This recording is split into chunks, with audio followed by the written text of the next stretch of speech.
Testing 1, 2, 3.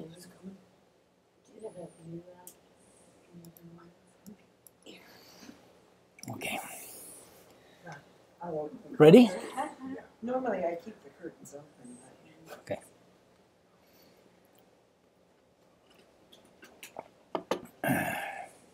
Well.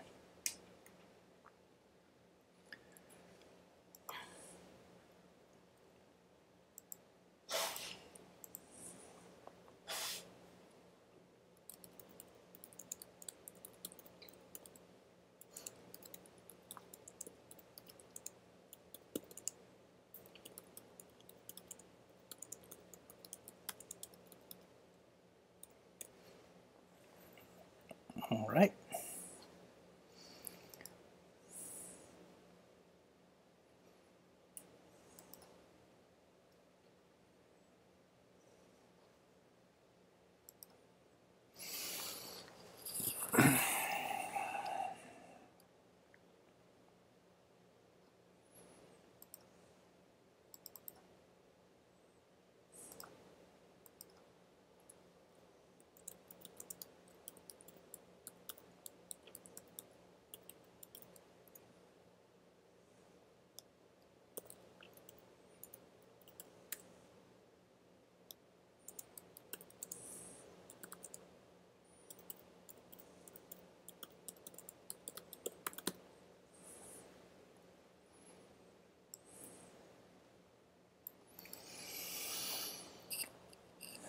So the subject for today is how to tame the voice in the head. I hope you have some good ideas because I'm coming here to learn.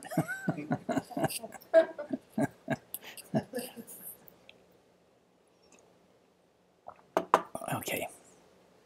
Well, I'm going to share some things that I know and that have worked here. But we will see that the subject is really challenging, right? If we were able to really quiet the mind completely and at will every time, we would be in a state of enlightenment constantly, right? So it's not so easy. But there are obviously some things that work, and I'm sure you have found other things that work for you. On the other hand, if we turn the spiritual path into a battle with the mind, we're likely to lose the battle. So we cannot do that. We need to find a way to shift our attention to something else, and that's one of the things that we will discuss today. And instead of battling the mind, we need to divert that energy into what is real. The mind is not real.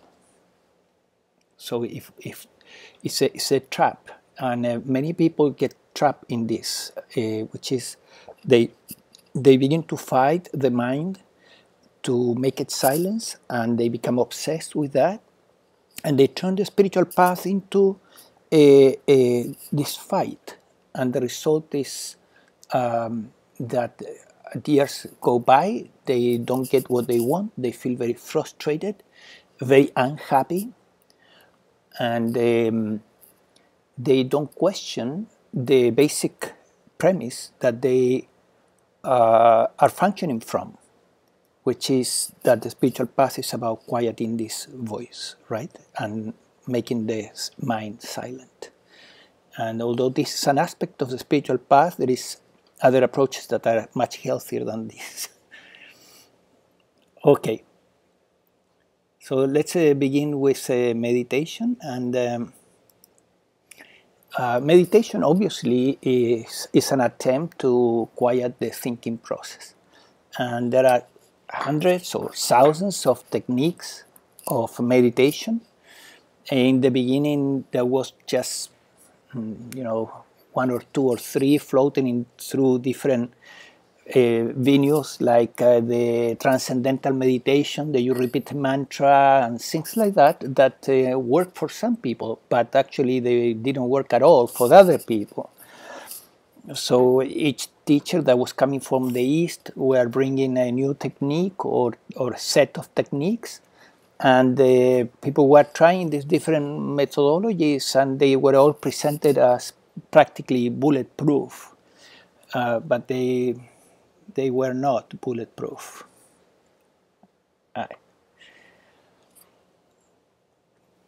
Because they work for some people and they don't work for everyone.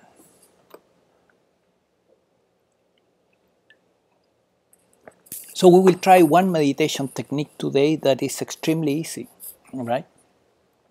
And may work for you or may not. It's no guarantees with meditation techniques, right? And the worst I would say a teacher can do, because that will create a lot of damage, is to put the blame on the student and say, look, if the technique works, if it's not working for you, it's because you're doing something wrong, right? And then you need to keep doing it. And 10 years later, that individual keeps trying the same technique, and 20 years later, the same technique, and it's not working, and it will never work, likely. So I would suggest to change this approach and begin to think that perhaps there is technique for you, but you haven't found it. So, so that you don't get manipulated by a teacher. And then you allow yourself to experiment and to try different things. The technique that I'm going to suggest today, I'm not going to guide you through the technique. I'm going to explain it and you just do it, okay? So it's very simple. It's you begin by noticing the breath. I will guide you through the 3 first deep breaths so that you relax a little bit. And after that, I will leave you alone, and then you begin to notice the breath for a moment, and then you count the exhaling breath. So you say 1 when the breath exhales, then 2 and 3, and if you remember the counting, you start again from 1 or from 5, it doesn't matter. You just keep counting. You don't have to focus. You don't have to put attention to the breath. You don't have to concentrate on the breath. No, it's just counting breath. It's so stupid. It's so easy that you can remind yourself, if it's necessary, oh, this is so easy. I just have to count the exhaling breath. If I lose the count, I start again. You don't need to arrive to a particular number either. So it cannot be more difficult. I don't know if it cannot be easier. I don't know if you remember when you were a child, perhaps your parents told you, count sheep, right? And then so that you would fall asleep. And you were imagining sheep jumping and you were counting. Well, this is the same, but instead of counting sheep, you're counting the exhaling breath. That's all. You don't need to breathe deeply. You don't need to breathe in a particular way. Allow the body to breathe in whatever way it wants. Yeah? Just don't worry about how the breath flows. You're just counting the breath. That's all that you're doing, right? It's extremely simple. So, and what's going to happen? You don't know. Nothing may happen. In the end, your mind may still be very active, or maybe it will calm down. You don't know. I don't know either. So after we try, we can discuss what happened with the mind. But it doesn't really matter. Do it as an experiment, right? What happens if I begin to count the exhaling breath? That's all. What will happen to the mind? Will the thoughts calm down? I don't know. Nobody knows. Right? So it's an experiment. Okay. Let's begin. Let's take 3 deep breaths, and during the exhalation, allow your whole body to relax from head to toe. So let us inhale. And exhale, relaxing.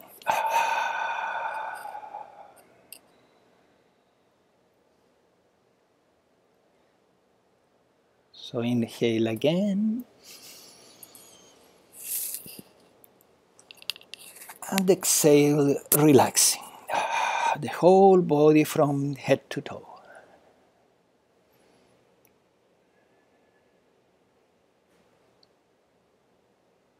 And once more, inhale deeply. And exhale, relaxing.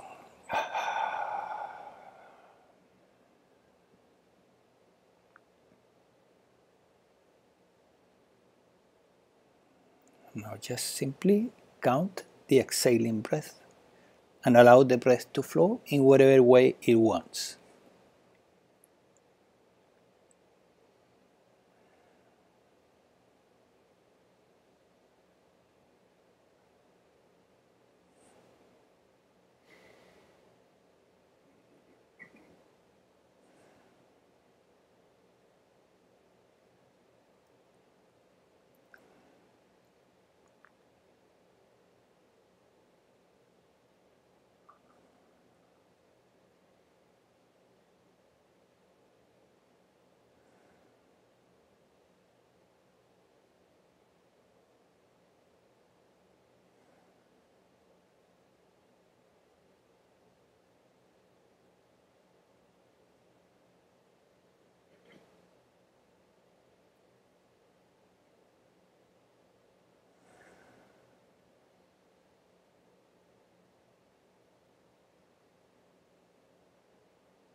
Randy?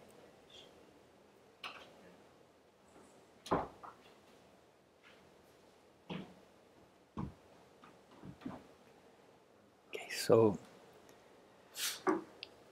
let's talk and see what were the results that each one of you got by practicing this very simple approach. Hi, David. Anyone want to share? Yeah, it was good for me. How did it? I stayed with the. I mean, the thoughts would come in, but I'm just like count, exhale. Right. Like it really helped me stay with it. Okay. So, would you say that the mind quieted down through the process? I think.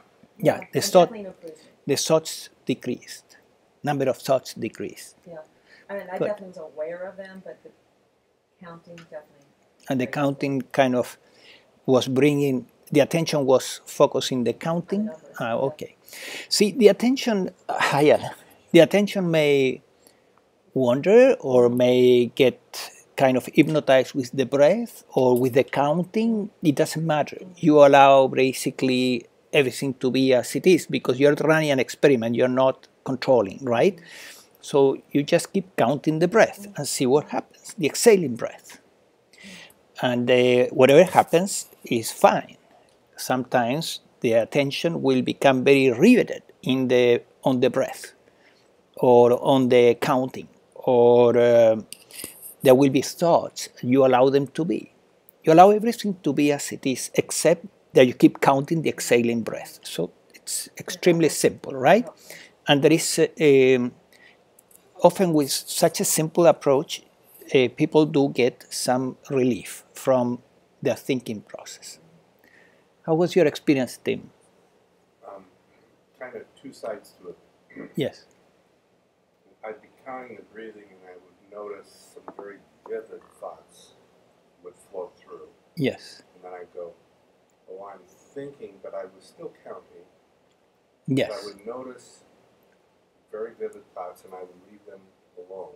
Yes. Back to the counting. But the second thing was the breathing brought me into my body. Yes. And when I was in my body, it seemed like all thought vanished. Okay. I wasn't trying hard to be in my body. Right. It's just when I notice the breathing and notice my body, right. It's like it sort of opened up and thought vanished. Good. So I was in those two. So the technique naturally brought you into the body, and when that happened, the thoughts vanished. Pretty much vanished. But right. Otherwise, with the counting, I had some very, almost like when you're going to sleep at night. Yes. The hypnagogic thoughts that arise are very vivid. Hypnagogic thoughts, right. Because it's like quiet, so now they can really show up. Right. Okay, thank you, yes. What about you? I actually forgot to count for a while. That's fine. During it, and then I would come back to right. counting. She forgot to count for a while, but that's okay. It's you just, when you remember, begin to count again. Okay, good. And then as I went on further and I was counting longer and longer, thoughts started to pop into the middle of it. Yes. Go away. It was just like background noise. Background noise. Okay, yeah. Would you say that the background noise decreased or increased or stayed pretty much the same? No, I think at different times right. increased. It was increasing and Yeah. decreasing. Okay. Thank you. Yeah. Okay. I have a curse of self. You just came. That's fine. Okay. Anyone? Most part, I went into silence. Mm-hmm. A few times I was kind of jarred out of it, but I went back into it. So the silence happened as a result of counting the breath, the exhaling breath. It happened spontaneously. Huh? Probably not. No, right, because you already know how to go there, right? So you don't need that, and you don't need a technique, right? I get it. So if you can find a way to go into the silence immediately, and you don't need a technique, right? The mind quiets down immediately, right? Many years doing.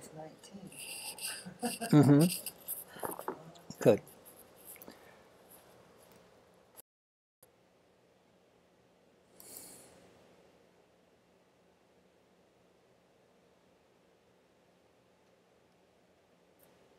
Okay, now it's functioning again.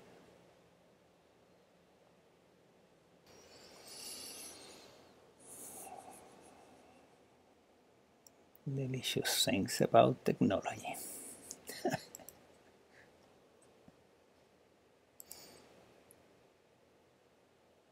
Okay. So let's look into a few more ideas that may be helpful.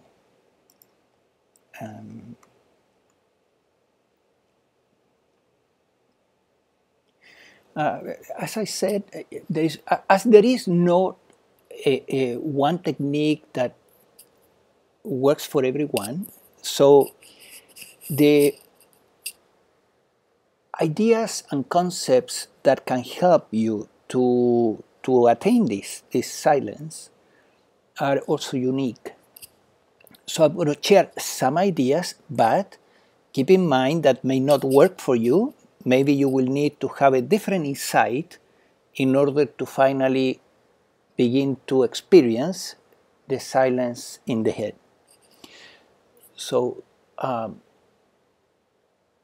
this is what I want to emphasize is that this is a very personal process, very unique to each one of us.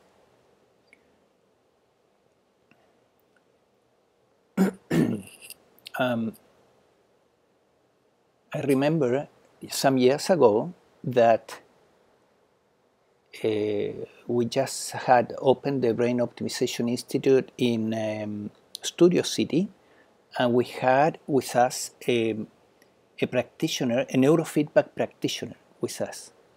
So she was working with neurofeedback in the brain of our clients. And she was mostly working with children.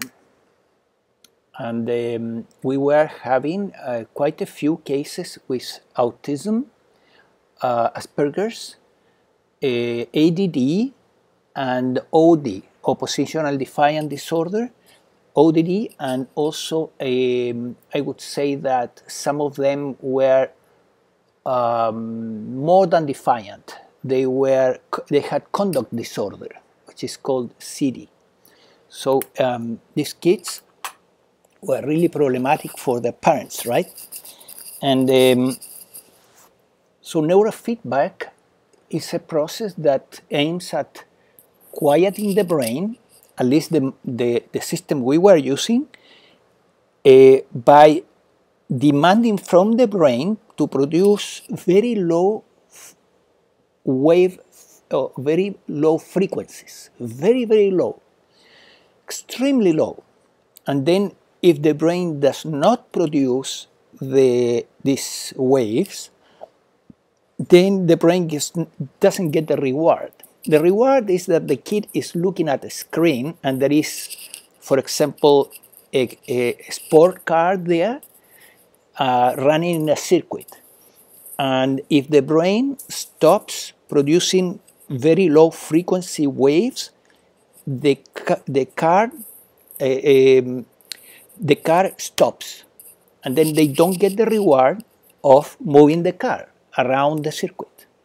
So in order to move the car in the circuit, the brain has to figure out how to produce those very low frequencies. And the conscious mind is totally incapable of figuring that out. The brain does it. So it was a very interesting process, and we began to see incredible results with the children. I would say that one of the reasons why this works is because it teaches the brain to quiet down, especially to quiet the high frequency waves. Now, our practitioner, one day, she shared with us a study that was done on TV and the increase of ADD and this type of disorders.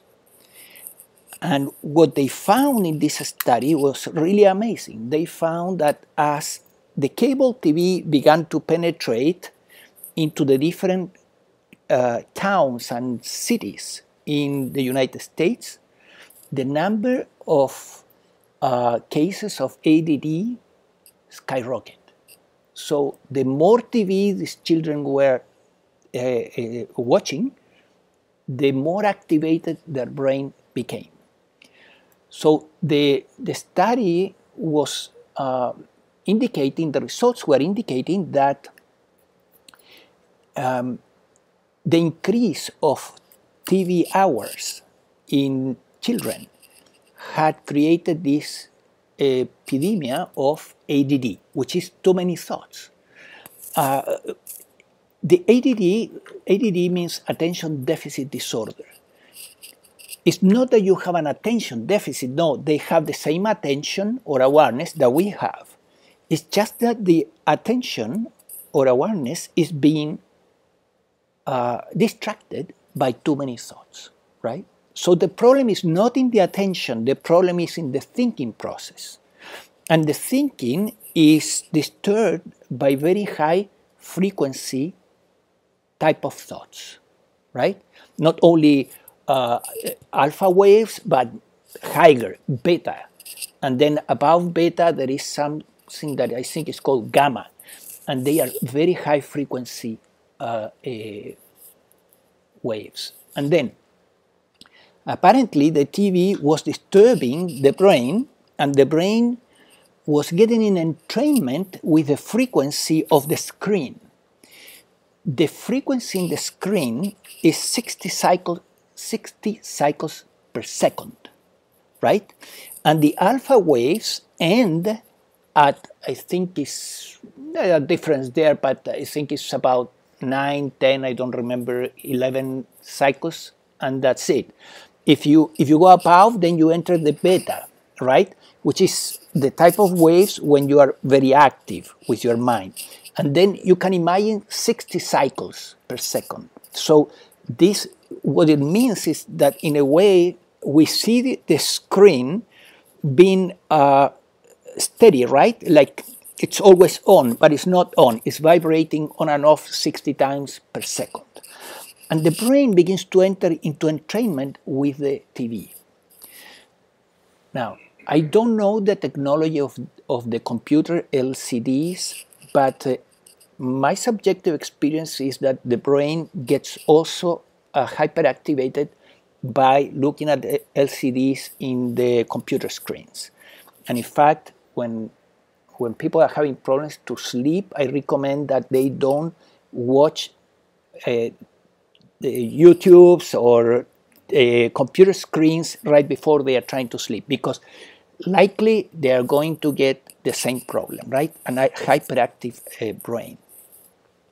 So our brains, due to TV and monitors and computers, is because our digital technology is too primitive yet, and it's very new in this planet.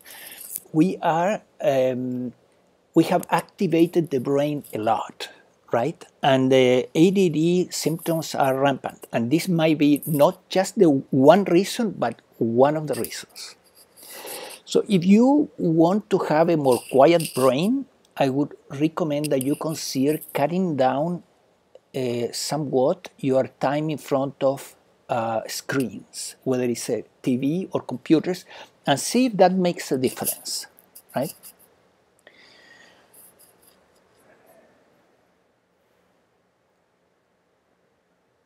Another factor to consider is that the brain is altered by our food, by what we eat.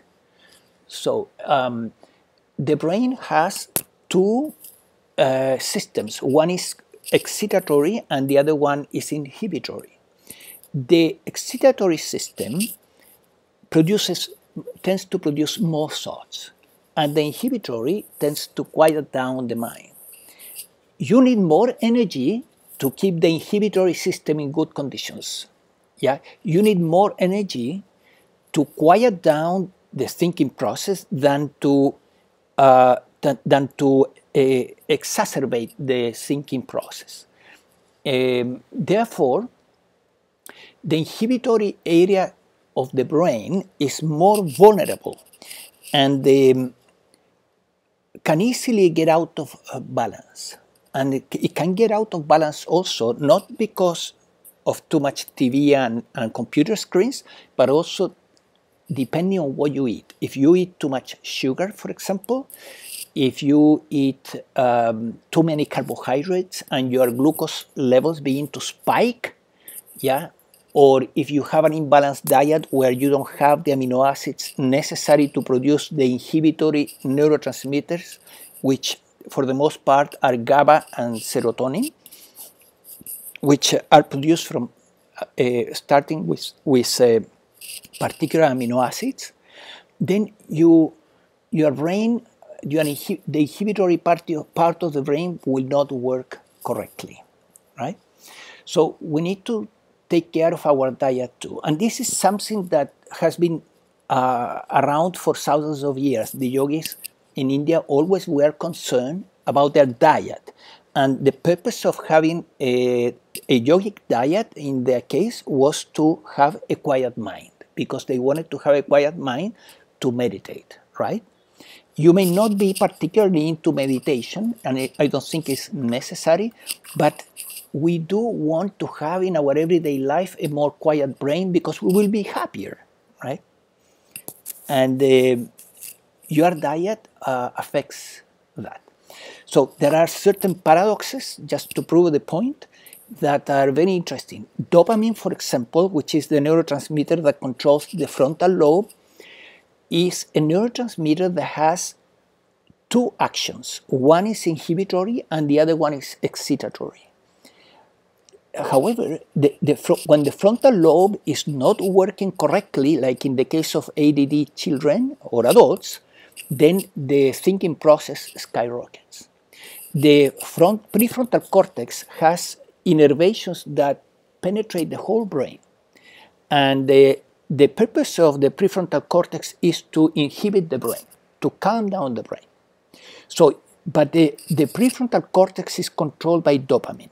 So if you don't have enough dopamine for whatever reason, your brain will become more active.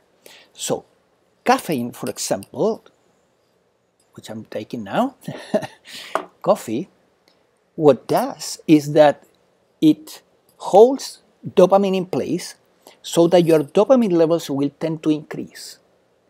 So in some people, caffeine has, paradoxically, because people think that coffee is going to make me jittery, right? And I'm going to have more thoughts and I'm going to get activated. However, for many people, including everyone that has had ADD, will tell you that coffee inhibits and helps them to inhibit the thinking process. So I have seen through the years so many cases of low dopamine, and it creates a lot of problems in the individual because of too many thoughts. And you can increase dopamine with a little bit of coffee, with some L-tyrosine, and there are different ways to increase dopamine. Additionally, you need to think that dopamine is decreasing as we age, right? So it's kind of understood scientifically that if we live long enough, let's say to 90 or 100, we will all get Parkinson's, which is extreme low dopamine, right?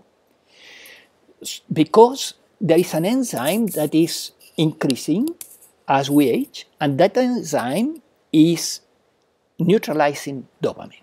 So now there are some supplements that what they do is they neutralize this enzyme so that you begin to have your dopamine levels, the same dopamine levels that you had when you were young. Now, some brains naturally have a lot of dopamine and other brains don't.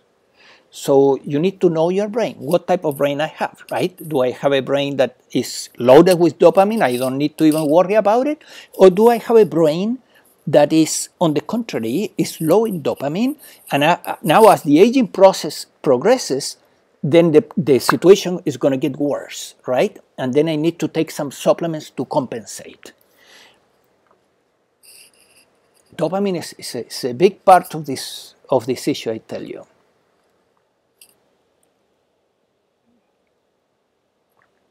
So there's more to the chemical aspect of this problem than I can go into this satsang, but I hope this helps you to see that this is not only a matter of willpower or meditation techniques, or no, there's much more to the picture than meets the eye. Another thing is physical exercise. Physical exercise is known to increase dopamine, right?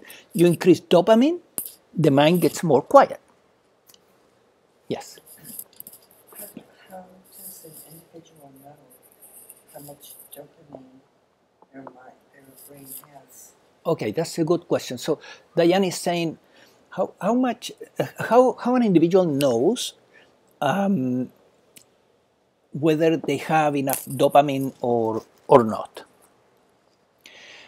There is one way to do this is you can go to our website in brainoptimization.com, and there is a test. There is a tab in the homepage that reads Test Your Brain. You click there and you will get a test. You take the test and you will get the results automatically. I will receive a copy of the results and I will hold it in case that you want to have a session to work in your brain from a nutritional perspective. But anyway, the results will be there and will explain you what's going on with your dopamine pathway, as well as 3 more pathways. Another possibility is now there are some tests coming that you go to a lab and they examine your urine and then they can figure out how much dopamine you have. And they can also assess for other neurotransmitters through the urine. None of these methods is completely reliable, but they will give you an idea. And eventually, a conversation with somebody that knows about the brain and nutrition may help to decide to finish the assessment and say, yes, there is a very high probability that you are experiencing low dopamine, or there is a low probability. The type of symptoms that you will experience with low dopamine are ADD type of symptoms, lack of concentration, fatigue, unhappiness, depression. These are dopamine deficiency type of symptoms. Any other question in regard to what we have discussed?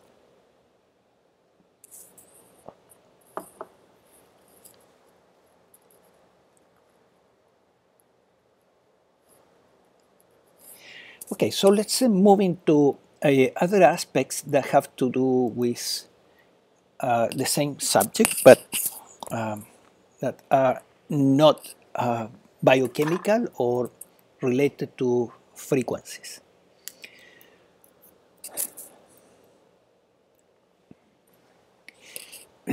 The invitation to the satsang, I promised to discuss first of all what is this voice in the head really about, right? So I'm going to touch on this subject. The normal assumption in human beings is, and it may sound familiar to you, is that this voice in the head is me. Yeah, this voice in the head is me. Because this voice is talking in the first pronoun, I, me, and mine. So it's very natural to think that, well, this voice in the head is me. And most people will go all their life thinking that this is the case, right? However, when you begin to look more carefully about what is this voice really about, the voice that you're having in the head, you begin to notice something that is absolutely obvious, right?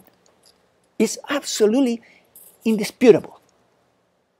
And when you notice that for the first time, it may immediately raise the question, then what is this voice about? It's not me. And the observation that you need to make is extremely simple, and is the fact that there is in your system, there is something that is aware of this voice. So you have there a situation where there is a perceiving of the voice of the thoughts and the thoughts that are running, right? So either you are this voice, or you are that which is perceiving the voice. You can be both. So when you notice that, you begin to see that the voice in the head, in fact, is not obeying your orders. It's running by itself.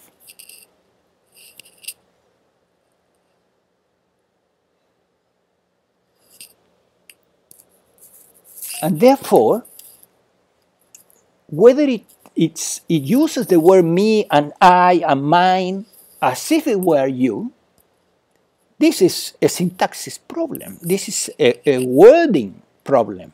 It's a language problem, but not necessarily means that you are this voice.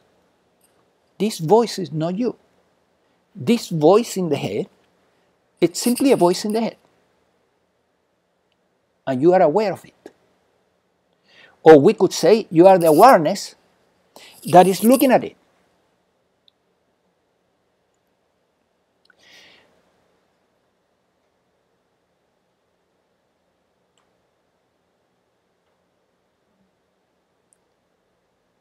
You may notice also, it's very simple to notice, that the thoughts and this voice, the thoughts are coming and going, and this voice is not constant. It has breaks. However, during those breaks, even if they are small, you're still there, you didn't disappear, right? So you cannot be this voice, because when this voice quiets down and there is a gap between one thought or the next, or there is a long gap in a good meditation, or because you enter a moment of quietness, and you are absolutely no doubt that you are there, and you are even more alive, because now you're not distracted by this voice. So you are not this voice. So what is this voice doing there, right? Why is there?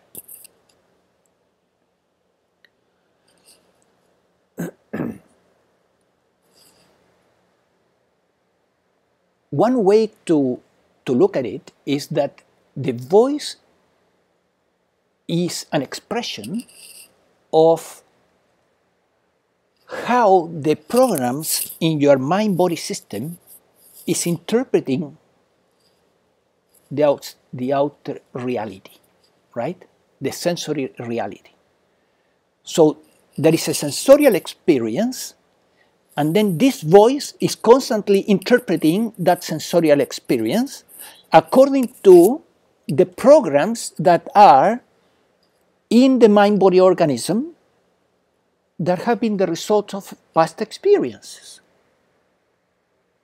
and material that you read, learn, same as an artificial intelligence, right?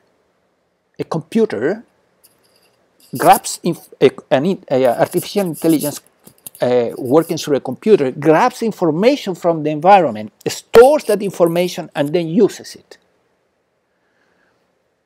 In the same way, this voice is the reflection of all these old programs. And some of these programs are far from healthy, right? Many of them are very neurotic. Many of them are the result of trauma, right? And then the voice will be very distorted. The voice in the head, the thoughts that we will have will be very distorted type of thinking and abrasive to your organism, abrasive to your happiness, in conflict with your happiness, making you miserable, in fact. So we go to a cognitive psychotherapist, and they will help you to begin to change your thoughts, right, and your belief system and your program so that you can have a better life, right? And yes, it works. I mean, I was working as a cognitive psychologist, and it has, or cognitive psychotherapist, and it has value, right? But still you can be completely convinced that you go through years of psychotherapy and you may be completely convinced that the voice in the head is you to begin with, because the psychotherapist will not challenge that assumption. And it's very necessary to challenge that assumption so that you begin to work with this voice in a detached way. Not as I am changing myself, but I'm changing this voice that is obnoxious and is making me unhappy. And I want to have a healthier mind-body system.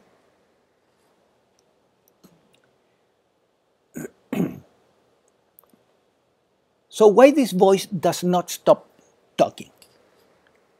It doesn't stop talking because of habit. It's at some point, you know, we began to go into the habit of living here. The interpretation of the external sensorial experience was more fascinating than the experience. So we began to live in this virtual reality here in the head, living this voice. Because what is going on in the external reality is slow. It's not that fast, right? It's not as perhaps as enticing as imagination. And you may remember when you were a child, and perhaps you lay down in your bed and you began to work with your imagination and to create fantasy worlds and to become fascinated with thought. And gradually, this fascination with thought took over. And now we cannot stop it. Because now we are giving so much attention to this thinking process and this imagination, this virtual reality that we have in the head, that it has replaced to a great degree the concrete reality that we are perceiving through the senses. So there was a psychotherapist, a Gestalt therapist, I mean the founder of Gestalt, Fritz Perls, that he said, get out of your mind, go to your senses.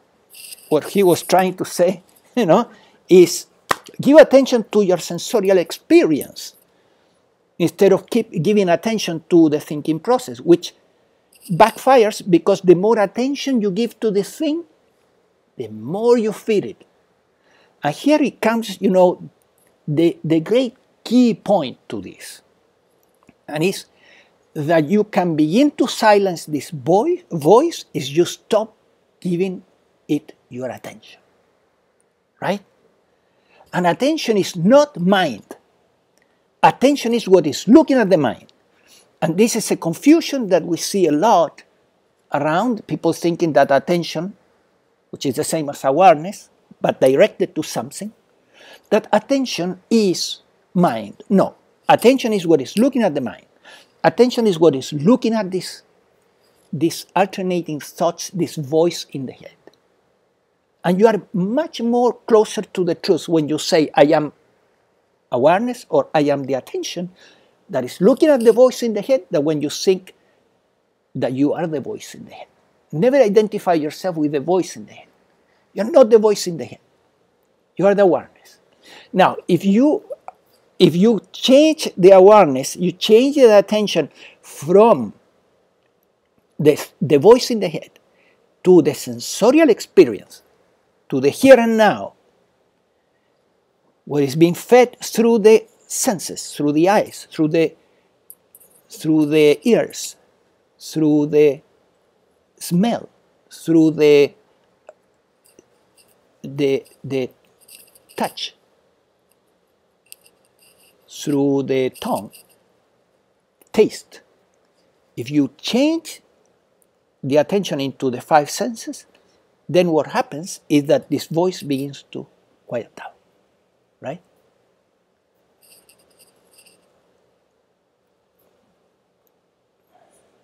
That's why the technique, a very typical Buddhist and yogic technique, is just bring your attention to the breath, right? Which is a sensation, because the breath is coming in and out and is producing a particular sensation in the chest or the stomach, and then you just watch the breath, and that technique works for a lot of people because you're not giving attention to the thoughts. You don't need to fight the thoughts. You just not give attention to the thoughts, just give attention to the sensorial experience of the breath coming in and out. But the limitation of the technique is that when the habit to go into the thinking process is too strong, then the tendency will be to, oh, here is a thought that is too enticing, and then you follow the thought, and then you're lost in thought again. And then 10 minutes later, you say, oh, I was meditating. I was supposed to be focusing on the breath. And then you go back to the breath. You stay there for 30 seconds and 30 seconds. Oh, this thought is fascinating. Let me... and then you're going back again, lost in thought. It's hypnotic. What is being hypnotized? Consciousness, awareness is hypnotized by this dream, by this movie, right? This voice with images. You know, a lot of times Yes. when I have the thoughts, not in meditation, but just in daily life, I don't even know what they are. I know it was a thought of something, but I couldn't even. Sometimes I say, "What was I just thinking about?" and I don't even know, but I know that they were thoughts. What is that? So let me clarify the question. Sometimes you know there are thoughts there, but you don't know the content. Yeah, like I'll ask myself, "What was I just thinking about?" I try to trace that thought, and I don't even know what it was, but I know that I was off. I wasn't present. Okay. So, in that case, if you don't remember the thought, it means that the thought passed by, and yes, there was enough awareness to notice that you were lost in thought for a moment, but the thought was not interesting enough to record it in the hard drive of the memory, so you cannot recall it later, right? So the memory works by interest, right? So if you have a thought that is really, really interesting, you will likely be able to recall it later. But we have so many thoughts that most of them, thanks God, are not recorded, because otherwise we will have so much junk in the memory. Right? You can imagine how much junk we will have there. Now, the other side of this is that actually many of these thoughts that we have in the head, apparently like 50,000 per day, most of the time they are recurrent, with like some variations, but there are recurrent thoughts that we tend to chew and go back to them and go back to them, and it's not even you. It's this mind-body organism regurgitating these thoughts. It's like, for example, you know cows, right? Cows, they are grazing, and then they swallow the grass, and then they regurgitate the grass, and they masticate again, and then they bring it in, and they do this over and over, right? So it's like, and it's an unconscious process. The cow doesn't say, okay, I'm going to bring the grass back to my mouth. No, it happens, right? So in the same way, this is totally automatic. It's the mind-body organism. It's part of the operation of the mind-body organism, and it has nothing to do with you, with your conscious awareness, with what you are. Do you see it?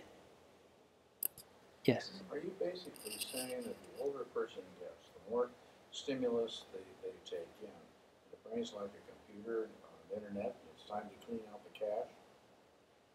You know, if so, how do you clean it out? Okay. David is asking for the people online that basically your question is how to clean the comparison, because a computer, when the cache gets too big from every photograph the internet Yes. put in there, I got it, it right. slows the computer down. It messes Right, with the hard right. drive. And if that's what happens to a person getting from you, Right. how do you clean the cache out? Right. So he's asking how you clean the memory contents in the brain, yeah, How do you so that define it? you make more space in the hard drive, right? Exactly. And You fragment it. okay, see the thoughts that are really significant and are stored in memory, we call them beliefs, right? Thoughts that are really significant for you, and they become kind of part of your operating system. They have been the result, like in any artificial intelligence, they have been the result of experience, right? So let's say during childhood, you experience a difficult childhood, you may conclude that the world is dangerous. Just one example, very common, by the way. And then that thought, that belief is now part of your belief system, part of your operating system, so to speak, and it will impact how you operate in the world, and what type of thoughts you will run through your brain when you are subjected to the everyday experiences. So what is really relevant here is how to change our belief system, right? How we can change especially the thoughts, the beliefs that are not to our best advantage. When we realize that, hey, I have this belief, but this belief is not really helpful at all, and I want to let it go, which is an experience that we all have, right? Or have had, realizing that, hey, this belief is not really helping me. Let me release it. So this work, I have addressed it before in previous satsangs from the perspective of using the surrendering technique. And the surrendering technique consists of surrendering a thought. Or you start with a feeling, right? Then you may explore what is the thought below if you want to release the belief system that is below. Eventually, if you release the belief, you're using a principle which is called free will, which is an illusion, but it's part of the illusion, right? It's part of the play. To release that thought, and you can even replace it for a better one. The surrendering technique in this particular case works in this way. First, you surrender the emotion, right, that was bothering you. Then you ask consciousness, the one consciousness, you ask, what's the origin of this emotion? You get the answer with a flash from the past. That flash from the past was a traumatic experience. Then you recall the traumatic experience, and then you ask again to consciousness, what was the rule, the child's rule, or the belief that I accepted at that moment as a result of the experience? Once you bring that belief to consciousness, then you surrender the belief. Make sense to you? So this is called the awakening, sorry, this is called the surrendering protocol, right? Which has several steps. In other words, you could use time, the time of the memory that go in, and treat it like disconnected, memory in a hard drive, and defragment it, and then pack it all up and redo it so you have a clean brain to start. Yeah, you can change your belief system with the surrendering technique. And other methods, there are other methods, like in cognitive psychology, for example. Once you identified a belief that you don't want, right? You write it down. Then you identify to what type of distortion it has. There are 10 distortions in cognitive psychology. You write it down in a piece of paper, and then, as if you were a good lawyer, you talk back to that thought, and you write down the talking back. That talking back replaces and answers the distorted thought or belief that was there bothering you. And then you read it a few times to really embed your system with this new, more healthier thoughts, right? And that's it. You change your belief system. Years ago and today also, they have these meditation tapes and discs, that put you into meditative trance. I stopped using them because you have different sounds and different frequencies we can't hear, and you really don't know what is being put in. So I stopped using them for that reason. But what you're basically doing here, from my viewpoint, is you're teaching people how to do it themselves. Yeah. That is a thing of beauty. I would suggest, David, that you consider, because of the type of temperament that you have, you are a thinker, that you consider getting a book called Feeling Good. And it was written by a psychiatrist. His name is David Byrne. And you will get there amazing techniques to do this work on your own. And it's really effective. It's practically the Bible of cognitive psychology. It's about time. Good. Any other question? I think that the brain is, that all this happens in here because it was a survival mechanism for primitive man. He had to learn to be afraid of certain things and then anticipate certain things. That's correct. Tigers coming. So the brain is like Velcro on anything negative, it grabs it. Yes. So now that's sitting in there. Yes. And so as we evolved, we carried that mechanism with, but it's no longer useful today. No, it's not. It's no longer useful today. So it's collected all this stuff Right. that is neurotic and otherwise. Yes. And we are controlled by it. Paranoid. Yeah. And we've got to go back in and rework the emotional. A lot of this stuff Yes. happens before you're even 7 years old. That's correct. And so you got to go back and, that's the other wing on the awakening thing, right? Embodiment. Besides working on the consciousness, Yes. you work on the whole emotional and Yes. Cleaning the mess. Yes. Yes. I hope that everyone online heard what Tim said. I think his voice was quite clear, so you probably got it. Is he expressing the fight or flight syndrome by chance, wherein if a person sees an animal that's bigger than he is, he runs, that's flight. And if a person sees an animal that's smaller than he is, in primitive times, that's fight because it's food. And if a person sees a bush that wiggles, he doesn't know if it's bigger or smaller, so he switches off and goes to sleep. If that's the case, that's the basis of early hypnosis. So is that usable, in this to quiet the mind and shut down? Can you take, my question is, can you take the fight or flight syndrome and confuse it and use it to shut down to where you disperse the whole thing?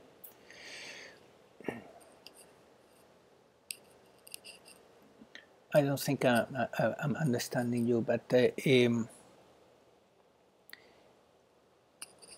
what Tim is saying is that the fight or flight response is is the basic mechanism that is controlling the brain. So the brain is constantly on the look for danger, right? And that is creating most of our thoughts. Most of this voice here in the head is about survival. If you begin to look at it, you will see that is about survival of the physical organism, survival also of your mental organism, survival of your social image.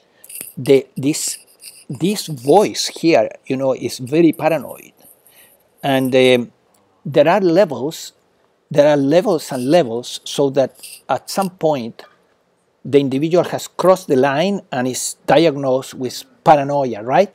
But the normal human being in general, in a planet like this that there is a lot of abuse during childhood, has a significant amount of paranoia. This voice is very paranoid. So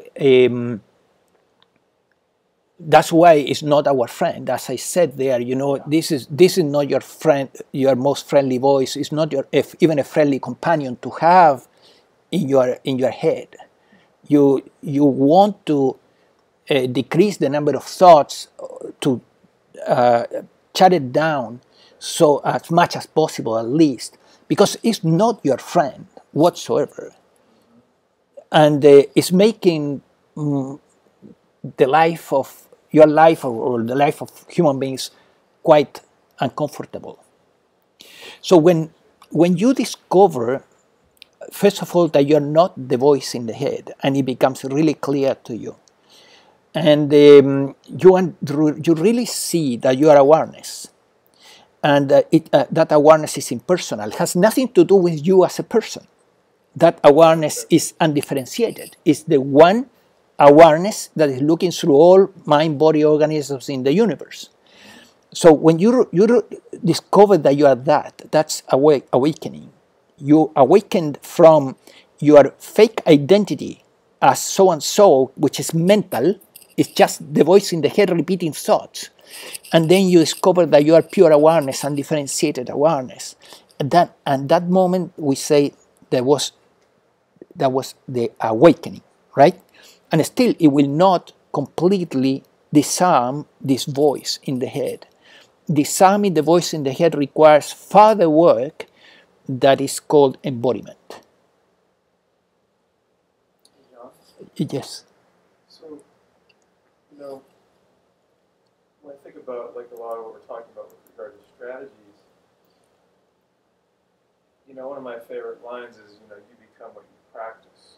So, in the case of you talking about cleaning the cache out,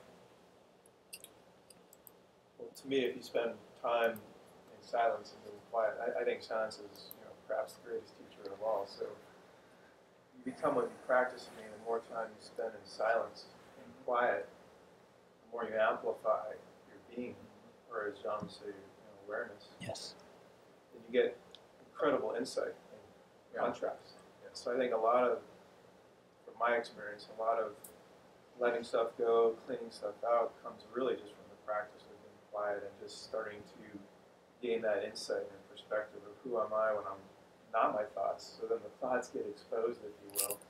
Anyway, that would be one suggestion for another way to get really to clean stuff out. And it's almost like you're out with the old and with the new kind of thing. And the more time you spend letting stuff go, then the more you become and almost expand that deeper sense of awareness.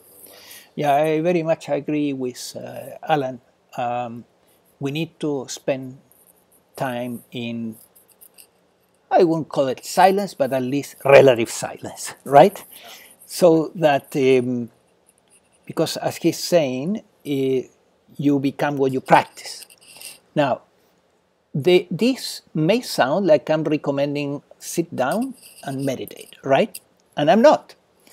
Because in the path of non-duality, paradoxically, there's not much respect for this formal sitting meditation. I mean, there is respect, but there is not encouragement of this. And the reason is that we can begin to separate our life in two big sections. My time sitting down and the rest of my life. And I have seen this. I lived with an individual that was a friend, and he was living also in this house, was a roommate, and he had the capability to meditate deep and go into a quiet mind. And when he was coming out of his bedroom feeling really peaceful after meditation, he was a very nice person. When a few minutes later he was into his work and his voice in the head was coming around survival, right? He was anything but nice to be around with. So I was seeing, and other people that were living in this house were seeing the same, right? That this individual had two very distinct personalities. The personality that was influenced by these moments of meditation and the rest of the day. And this is exactly what non-dual teachers have been talking about. So now, if you are aware of this problem and you use meditation, but you don't neglect the rest of the day, and you begin to look for ways to quiet your thinking process and to quiet the brain during the day, then you have you will have a much better result. So, for example, I remember meditating formally, sitting down for many years, and eventually I replaced it for a different approach. I still do it, but I don't sit to meditate. I walk.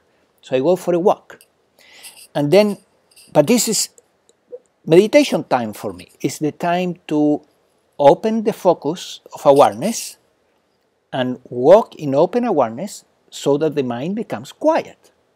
Right?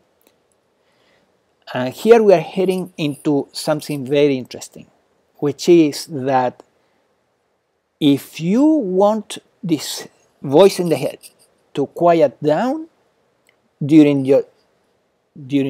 without a technique, just during your normal everyday life, begin to experiment with awareness.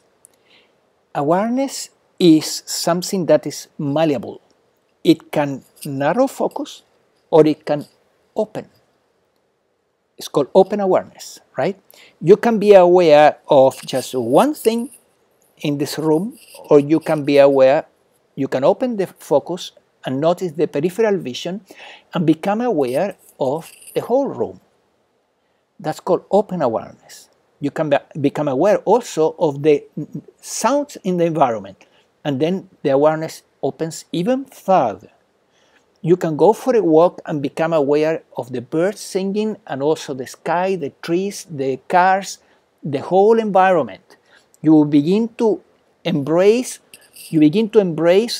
all the sensorial experiences into your awareness, so that awareness opens up. What is the result of that?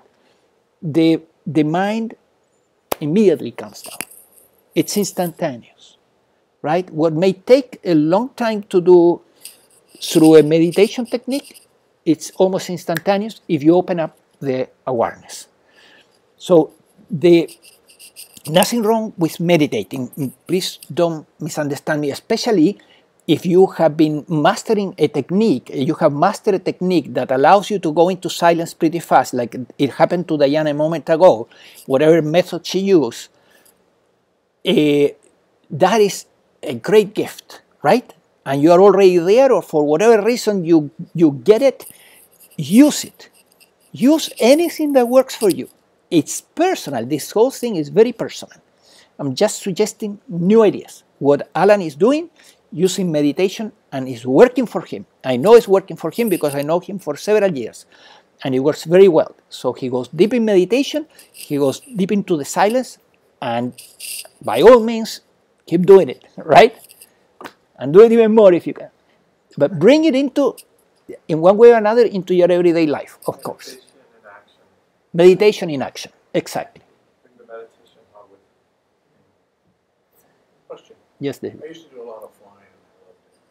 So I don't know if this counts as a meditation, but when I go to sleep, I turn on a white noise source, usually a fan, and I'll focus on the sound of the fan. Nothing exists except the sound of the fan. Yes. And I fill my brain with flying through clouds. Yeah. I use those 2 points as a focal point, Yes. and then everything else seems to disappear. I Yeah. don't know if that's good or bad. It's excellent. So, okay, David is saying he's using a technique that he invented for himself and is working, which is that he puts a fan, he listens, hears the fan, and at the same time he imagines going through clouds, right? Like an airplane flying through clouds. In an airplane, and that quiets everything else, and Nothing else. then your mind shuts down, right? Then it shuts down. So that Very would be- good. That would be a good thing. One of my question was, is if you focus on one thing, are you overly focused on something and your brain is active on the focus, or you get it too narrow? Does that have problems equally to get it too big? Is it okay to focus on something? Oh, or okay. do you want to maintain that That's an control excellent balance? question. So David is asking, what if I focus completely into one thing, right? Okay. See, the yogis through the ages, they have recommended that before you start meditating, you practice concentration, right? Concentration techniques. So focusing on the breath, one single pointed focus on the breath I see. is a technique where you focus completely into one thing and you focus so much that everything else begins to disappear, and then the thoughts calm down and bingo, it works, right? What's the problem with that technique? It works for some people, absolutely, right? No doubt. The Buddhists will tell you that that technique has enlightened more people than all the other techniques together, I right? tried that, but my brain was everywhere else. And then the brain went everywhere. So if it works for you, fantastic. Now, some people have such concentration abilities that they can, for example, even with their work, let's say they are answering their email, they can shut off everything else and go just into what they are doing, and the brain quiets down and they are totally focused into their doing, right? And they don't have the voice in the head except exclusively what pertains the doing at that moment. They take control of Right, so that their concentration is excellent, right? In a very healthy brain, I would say that that is the way narrow focus should work. But because in this environment, we don't have healthy brains, and I'm going to explain why, aside from trauma, which is one aspect, then what happens is that you try to go into narrow focus, and unless what you are doing is really, really interesting at an emotional level to you, your mind will begin to wander. And then attention will begin to follow the thinking, right? And you will have contradictory thoughts and you will begin to lose energy. If you, let's say, and I did the experiment many, many years ago because I was working with children that have ADD, that had ADD. If you get 5 milligrams of Adderall, which potentiate the prefrontal cortex tremendously, right? It's a drug that is extremely powerful. You get 5 milligrams of Adderall, and you will see this one-pointed focus concentration, and perhaps you're going to answer all your emails, and you will have not one thought that doesn't pertain what you're doing, right? But why most people cannot do this without Adderall or the help of something? Because, again, our environment. One aspect of the environment is all the trauma that has traumatized our brain, like issues during our childhood, accidents where we hit our brain, not a small percentage. I remember, for example, when I was about 9 years old, I used to be a good student, right? Before, when up until 11 years old, and I had been a good student. And during a summer, I fell from a bike and I hit my prefrontal cortex here, right? The right side is particularly important. The next year, I couldn't understand mathematics, yeah, and I couldn't focus. So my grades plummeted for like 4 years, yeah, and then the brain began to recover. Different things helped. I could tell another day. But also, if you hit your head, especially here in the prefrontal cortex, bingo, you will have difficulties to narrow focus. And another aspect is heavy metals. For example, before we used to have here leaded gasoline, right? That lead that they were putting into gasoline was a compound. It was not just any lead. It was a compound that was so poisonous that if you were to put one drop on your skin, it would penetrate your body and you were out, dead. One drop. So we were putting this into the gasoline engine, and when all the cars that were in front of you were burning the gasoline and this poison, we were breathing all that, and where it was going? It was going into your brain, right? So the contamination with lead is a reality. Many people still have a lot of lead in their system. And I had a client that he was working for the city of Los Angeles. It was not for the city. It was for some federal agency that was in charge of the freeway system. And then he was an engineer, and he explained to me that when they had to remove the soil that was on the sides of the freeways, they had to use masks. All the workers, masks, and be extremely careful because the amount of lead on the sides of the freeways are grotesque, and still they are, right? Then there are studies showing that if you live close to a boulevard with a lot of traffic, your life expectancy drops like for 5 years, about 5 years, right? So heavy metals, lead in particular, and then mercury, because every time we burn coal, and China burns a lot of coal, the coal has mercury, and then we don't have the proper filters at the chimney. The mercury goes up, and then it goes on the ocean, and then the fish takes it, and it becomes part of our food chain. And then many people have an increased level of mercury, which is even worse than lead. So my point is, what the body does with these poisons, right? The body is a very intelligent machine, and it knows what to do with these poisons. So it removes them. Yeah, you excrete them through the urine, perspiration, and so on. But the system can become overwhelmed. And so what is the next line of defense? To storage it. So it will storage it into the fatty organs, and the brain is a fatty organ, right? In the fat.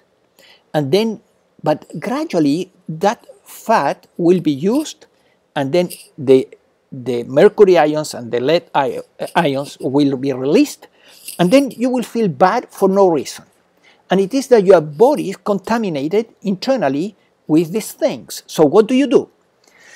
What you need to do in that case, if you suspect or that you have some level of contamination because your thinking process is too fast, you may do what Diane is doing these days, right? She's doing a chelation therapy. Great idea. And she's chelating the heavy metals from her body. That's right? interesting because for many years I drove heavy trucks for probably 20 years, and I was on the road all the time. I had the symptoms of a stroke, but it wasn't actually a stroke. They didn't jerk my driver's license because it wasn't a real stroke. They called it a mini stroke. It turned out that I got chelated, and they took lead and nickel out. The lead came from the gasoline, the nickel came from diesel fuel. And when they got the lead and nickel out, I felt a lot better. Of course. Function, I had my balance back. Right. But you know, it led me to a stroke condition. You know, costing Yeah. my job. Yeah. So I don't know if Shane's absolutely right. those online heard this, but just to reinforce how intelligent it is to do a chelation round, David is sharing that he was a truck driver and then he got poisoned with lead and nickel. And then he did a chelation treatment and boom, all that was clear. And he recovered his balance, no less, right? You were losing even your capacity to stay, your balance, basically. Yeah. Good. I'm beginning to see what's wrong. What I need to do is get the lead out of my butt and also focus. Good. Any other question? Well, I see what you're talking about. I've experienced personally, you know, the lead. I know exactly what you're talking about. It's right on the money. Yeah. Now, an alternative to chelation with a clinic where you go there and it's an intravenous system, they push EDTA inside and it's very effective. EDTA is a molecule that has the form of a basket and encapsulates the ions and pull them out of your body safely, right? An alternative to that is a combination of vitamin C and cilantro to release the ions that are stuck in the fat in the system, and they are released with these two elements. Cilantro is extremely effective, but be careful because if you have a lot of lead and other substances like nickel or cadmium or mercury in your system, you will feel horrible. So you need to use it in combination with fairly large amounts, about 3 grams per dosage of chlorella. And then the chlorella binds the ions that have been released and pull them out of the system without much discomfort. So it's a whole science combining the chelation supplements to make sure that you don't go through a healing crisis that can be extremely uncomfortable. Yes, Diane? So you can use cilantro or chlorella for vitamin C, either one? Yes, you can use cilantro and vitamin C or one or the other. Cilantro is more powerful, but vitamin C is very effective on lead. Cilantro, I think, is more effective on both lead and the mercury. And then that's for removal, right? But then you will have those poisons circulating in your blood, so you need the chlorella. So my experience was that I was using fairly large amounts of vitamin C, and then I used to go to Subway and get a sandwich. And in that sandwich, I was asking to put cilantro there. And I usually was telling the person, please put a lot of cilantro because I know it's detoxifying, right? And so I was getting a lot of cilantro and then plus the vitamin C. And I began to notice that after doing this, I was feeling horrible. So I began to use chlorella and in fairly large amounts, about 3 grams, along with the cilantro and the vitamin C, and that works. That controls the symptoms. But it all depends on how much you have, you know, so you may need a larger dosage, and there are other substances, aside from chlorella, that can be used to bind the, I think one is fulvic acid, black fulvic acid. And there is a system, a whole system that was designed by John Barron that has these 3 elements: chlorella, cilantro, and fulvic acid to release the ions and grab them and pull them out of your body without discomfort, right? And according to him, works very nicely. And he's kind of serious and well informed in the field. Do we all have lead in us? Her question is if we all have this type of heavy metals in our system. I would say we all have it, but for in some of us, the amounts can be very low and create no concentration problems. And in other individuals will be really significant amounts and create a lot of problems. So how to know that? Well, one test that I like to recommend is the hair analysis. So, for example, I just have been working with a guy that he's in Spain, a young man, and in the beginning we began working at, he was experiencing fatigue and other symptoms, high anxiety, and we began working with his dopamine levels. Once the dopamine levels were back to normal with supplements, he felt the fatigue lifted and he was feeling much, much better. But still he had symptoms. So I suggested him to check his hair.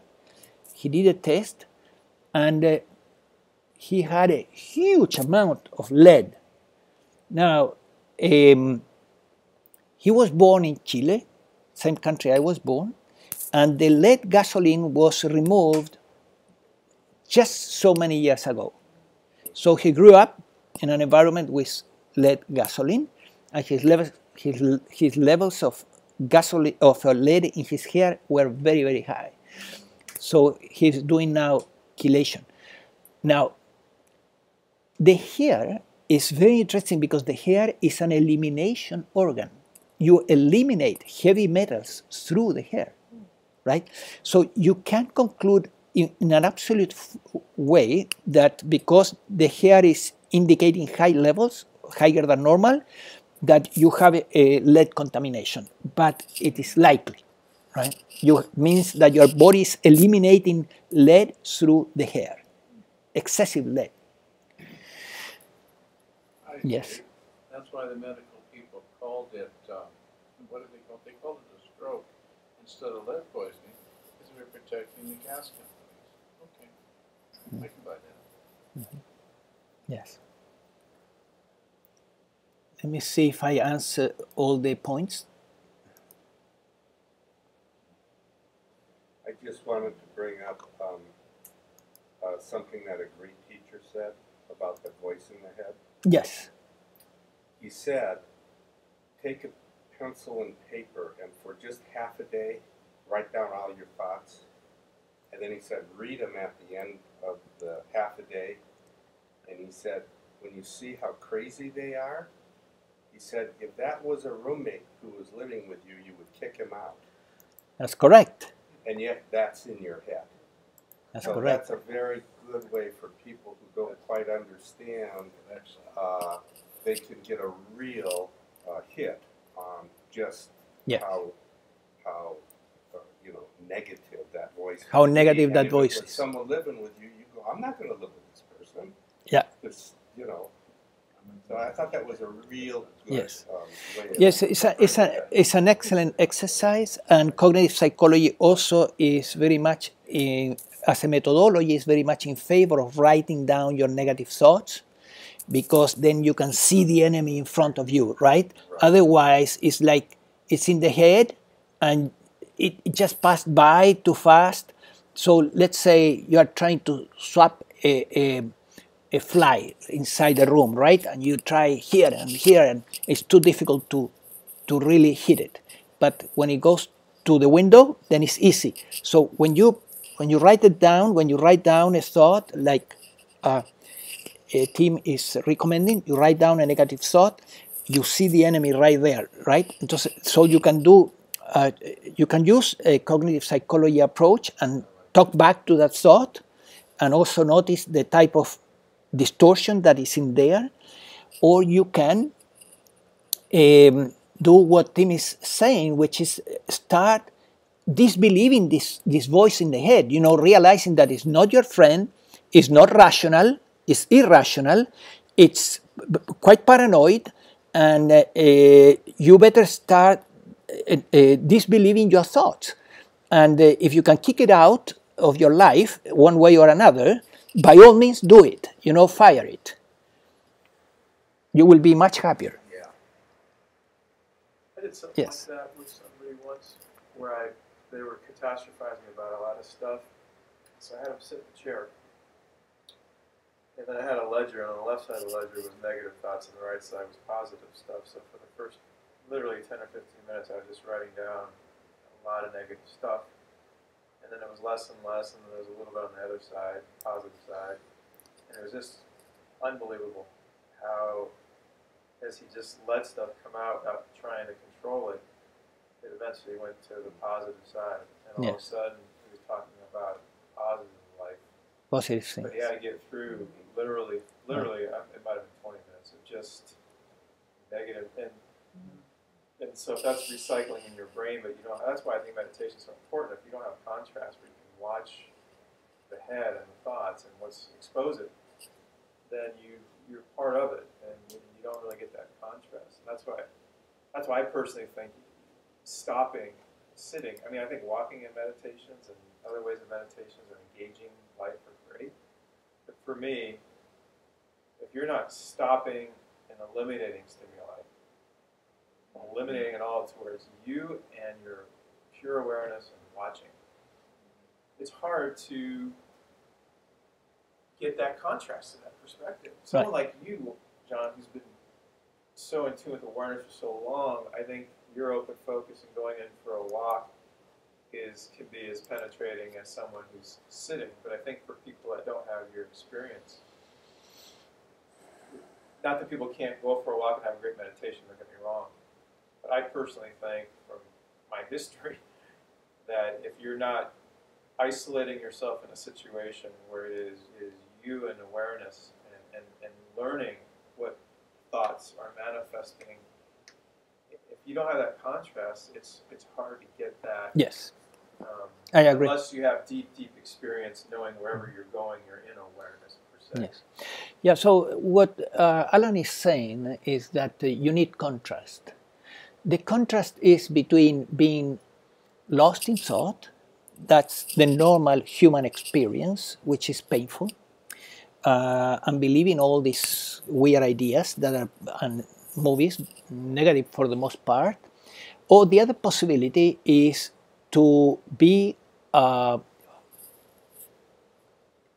just aware, just awareness, pure awareness, to experience pure awareness without thinking. And then that contrast is immense because it's such a relief when that crazy voice is out. Even if it's to some degree, even if it's not perfect, it's such a relief.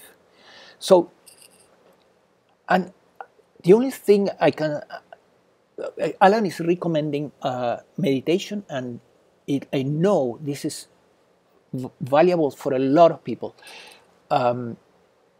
What has been helpful here is to open the awareness. Just open the awareness. You can do it right now. You can open the awareness. It comes a time that you don't need a sensorial experience to open awareness. Like, for example, becoming aware of the peripheral vision. It's just an inner command that comes from awareness itself that opens up and disregards thinking, right? Because what you are is really awareness. Awareness is the center of volition. So awareness has, you as awareness, you have the capability to narrow focus or to open focus. Thought is a distraction and it's not you. So when you disregard thought and you open up awareness, thought comes down. It's like, for example, I remember teaching parenting classes, and a technique we used to teach our parents was that when a child is making a temper tantrum and goes to the floor and is kicking and crying and yelling, what you do? Well, a very good thing to do is ignoring. You ignore the child, right? Unless there is a safety reason to do not do so, you ignore the temper tantrum, keep an eye at the distance, you keep doing your things, you know, and you will see that very soon the child stops the temper tantrum. So when you don't give attention to the negative tends to get exhausted by itself. Attention fits the mind. Attention fits the negative. Fits. And therefore, you as awareness, you as attention, you are in charge. You have the power of attention. You can give attention to this nasty voice, or you can begin to divert the attention to the sensorial experience. Or even better, instead of diverting it to the sensorial experience, you can revert attention into itself. And that's a more advanced technique, which is that you rest as awareness. So you disregard also the sensorial experience.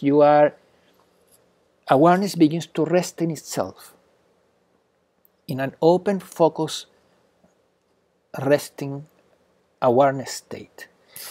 And that is also extremely effective, resting as open awareness. I have another question. Diane here knows me from a long time ago. I asked this question for Diane, for myself, and for this lady sitting next to me here, because we're all basically, shall we say, have a lot of deja vu and psychic experiences. Yeah. And I have a lot of them. I used to do research in this area. Yes. And I'm way out there. My environment is, and our environments, is not just this room. It's everywhere else. You know, there's Right. a lot of input. I think myself, I'm overloaded for the amount of research I've done. So how do I shut it off? Overloaded in terms of too much The sensory thinking. input. There's too much information. Too much information from, Right. you know, my environment is not this room. It's, shall we say, a little larger than that. Right. Quite a bit larger. So, Right. and you know, you have a deja vu experience, you know, when you get shook up because 3 weeks after you have it, you realize you've had it, and then you're stunned because you've traveled in time and space, and it's real because it happened. And I've taken that to extremes when it comes to researching and stuff. Diane knows what I'm talking about. But the once you start going down that road, Right. what you find is very fascinating. It's a rabbit hole. Well, it's also very usable. And, Yeah. you know, and the intelligence gathering is neat, but it has problems because it tends to run away, you know, and you tend to lose control of it, Right. you know. So how do you control that? Mm-hmm. Okay. So let me explain for those online. David is saying that he has kind of psychic abilities. ESP. Something that, ESP, many people have. And therefore, he begins to, his world goes beyond the sensorial experience. It goes way beyond that, right? You can be aware of subtle energies. You can be aware of subtle universes. So it can be really complex, right? You can be conversing with beings that are in a different dimension.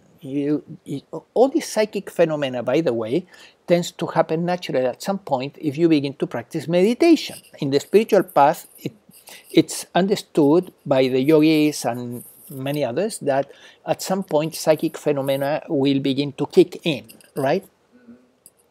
So his question is, okay, this has many positive aspects, and I have no doubt about it, you know. Well, I that's two sides. The negative side to it. But on the other hand, is how this can become a distraction, and it can also can run by itself without your permission, so to speak. Mm-hmm. So his question is, how do I control this?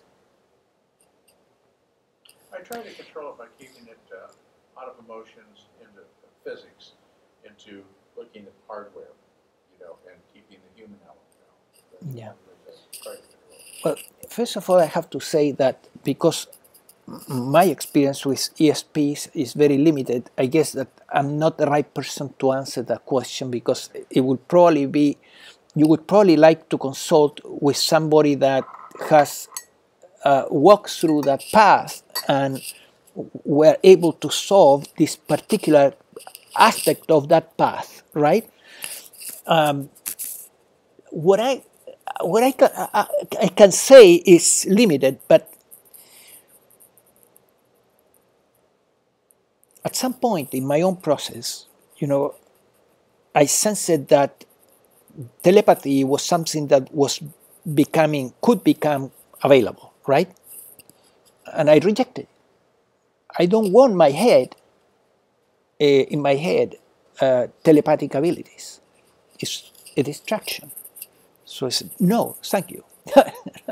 So you can reject a cedar skull or a city, right? You can reject it. You can say, no, this will be a distraction.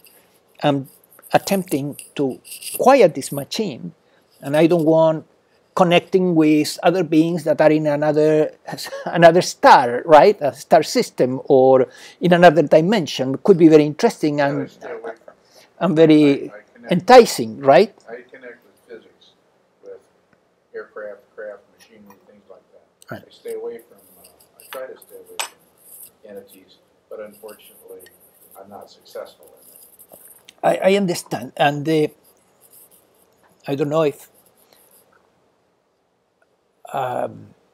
you would like to mention something about this, because you also had an interesting experience with eventually having to basically shut the door, right? Would you like to mention? This is Diane, by the way, for those online. This Diane, she had a similar experience, and eventually you will hear. Please talk loud so that it can go through the microphone. I came to the realization for myself that psychism had absolutely nothing to do with spirituality. And I had always been on a spiritual quest.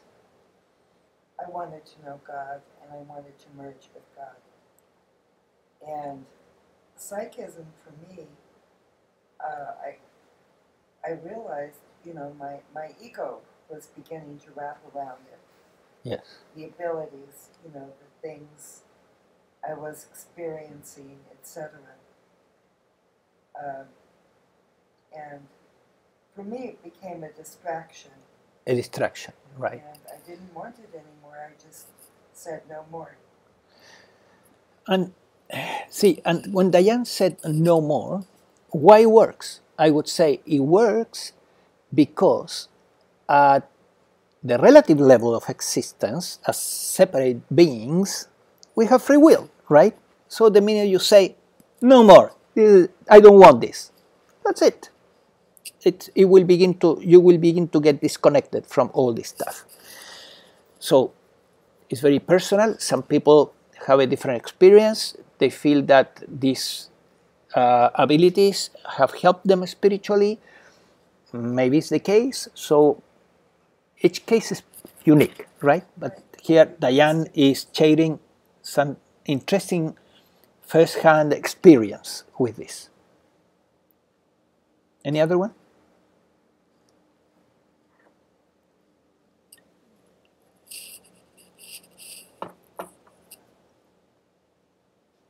Let me see if I cover the whole thing.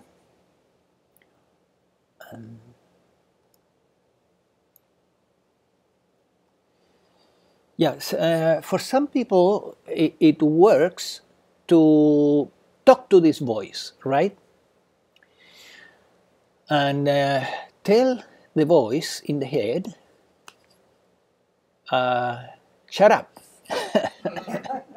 right? Now, that command is an interesting command, right? Shut up. And where is the command coming from, right? Because you could say the shut up is also part of the voice in the head, right? So, but think of a computer. How do you program a computer that works with voice commands? You say the command and the computer obeys. Well, this is similar. So you don't worry who is this voice or who is not. Just use a command that helps to shut down the voice, right?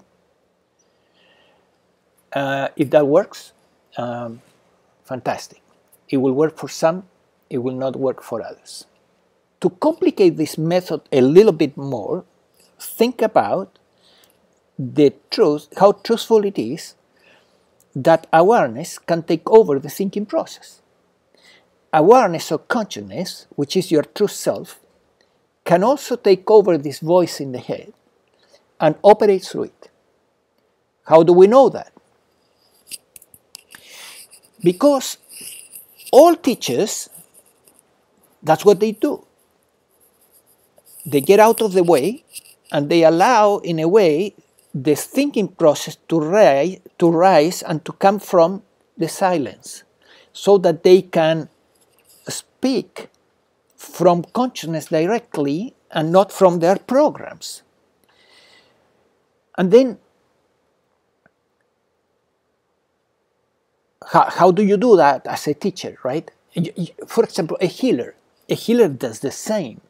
A healer has the client on the bed, on the table, and then they move out of the way and they allow consciousness to move the hands, and it's called intuition, right? Intuitively they feel where they need to put their hands to help the healing process. The teacher does the same, but with the thinking process. So it's in a way subconsciously surrendering the thinking process to consciousness, the one consciousness. So the conundrum is that, in fact, the thinking process in everyone, because we all have intuitive thoughts, all of us, we all have had intuitive thoughts. And especially if you are into teaching, you will have a greater amount of cognition that is coming directly from consciousness. So you can say, all right, awareness, I as awareness now can take over the thinking process and hijack the ego voice, the ego that is controlling this voice. And what is the ego? Is this obsessive drive for survival, right?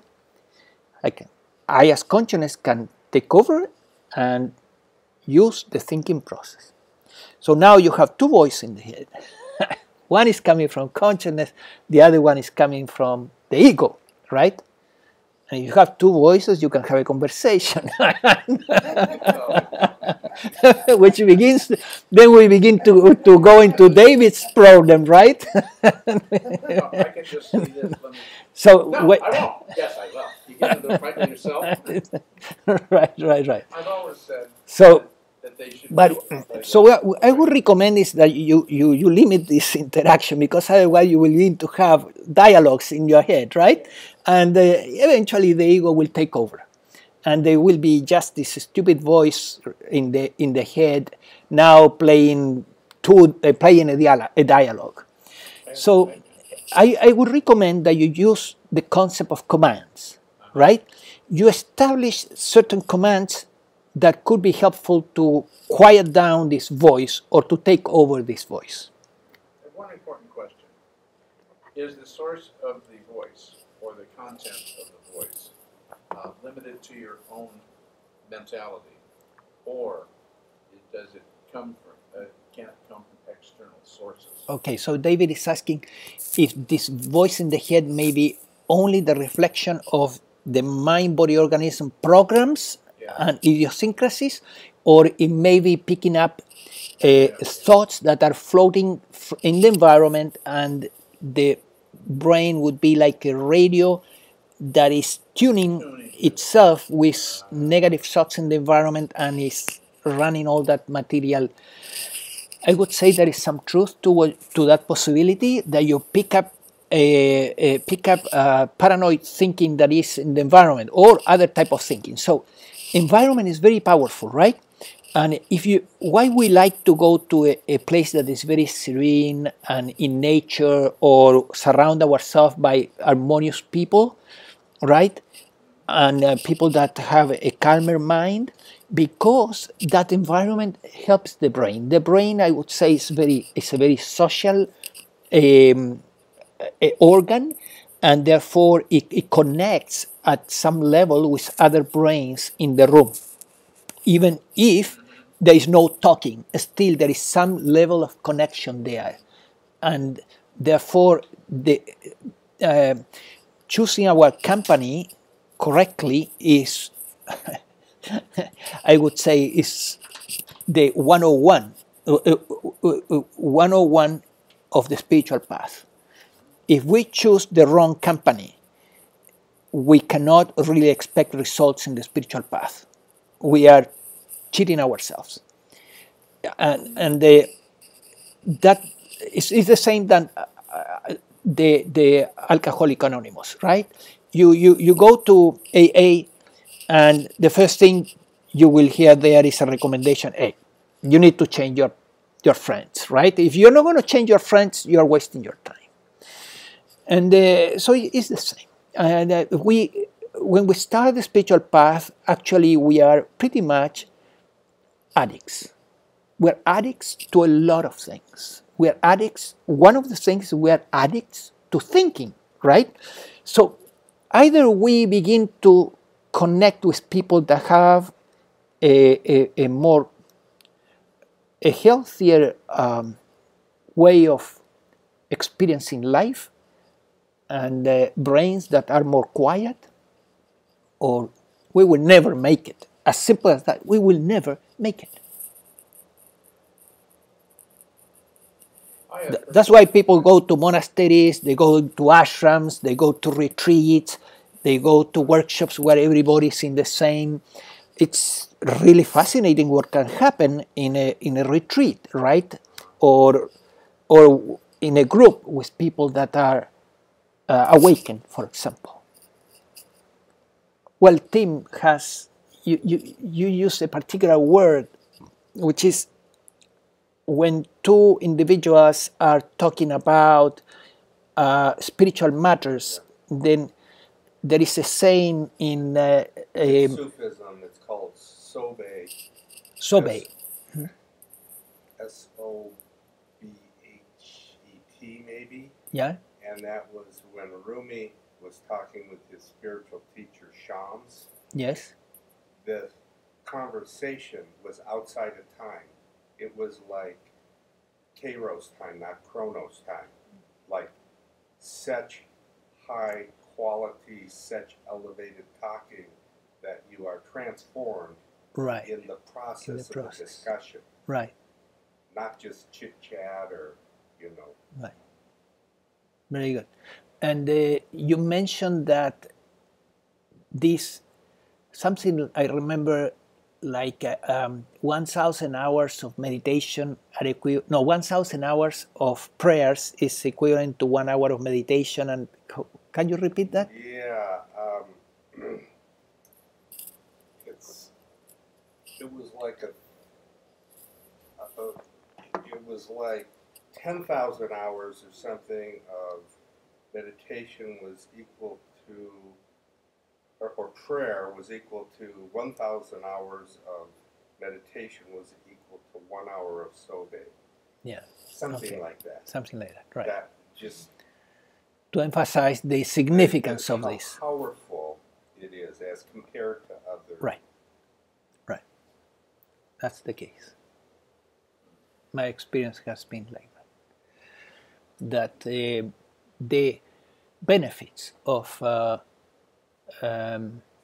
surrounding myself with awakened individuals has been immense. That cannot be replaced by any other practice. Yes, vibrational, thought processes, and even more subtle aspects could be. Yeah, but I mean the depth of the vibration around someone who's been, just because you're here, but I mean, one of the reasons I always love coming here in person is because I feel like I get shifted being around you, and I'm sure because they're also like-minded people. But Right. but I think that you're giving off a very, whatever that word was, Sophie, Sochi, Sobe. Sobe. But I think that that's part of all the work you've done. I think that you give off the energy. I think the energy is very, very powerful. Yeah. Well, satsang, the word satsang means a reunion around the truth, right? So, not necessarily around the teacher, but around truth. Is the meeting of people around truth, for the sake of truth, because we want the truth. We don't want, more stories, right? So, satsang is a technique that in yoga and the Indian tradition, Advaita included, has been very regarded as a very useful method, and a very easy way to progress, to make progress. Yes. Yeah. Yes.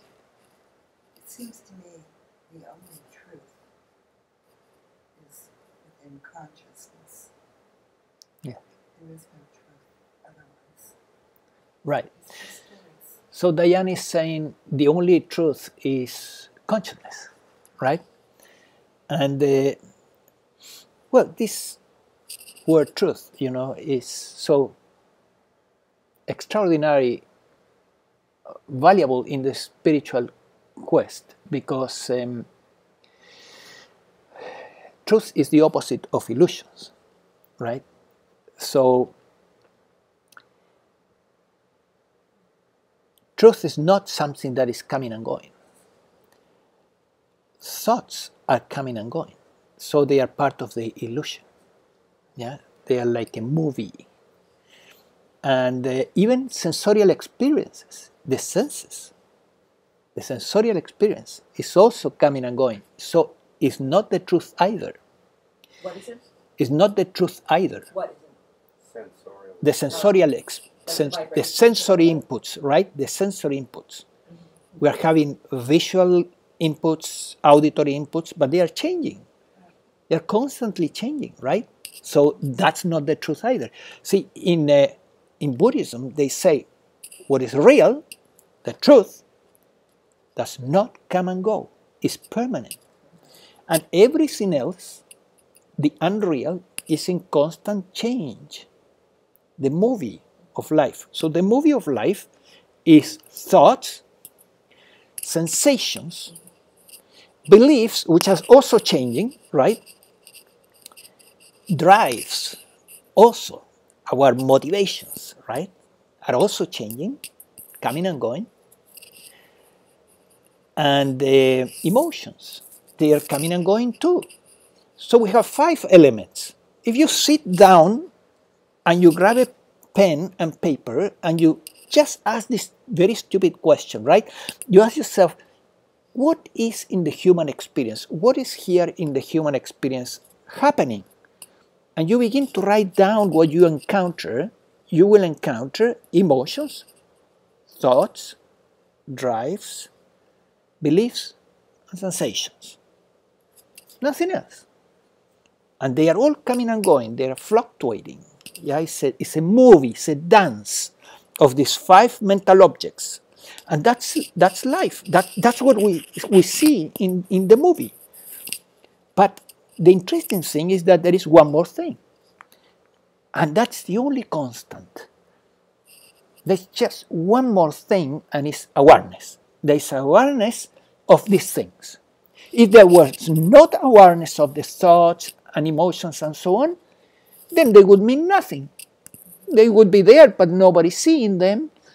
There is awareness. And awareness is not coming and going. You wake up in the morning, awareness is there. Awareness of the room. You drive to your job, there is awareness of the road, otherwise you couldn't drive. You work, there is awareness all day long, otherwise you couldn't do the work.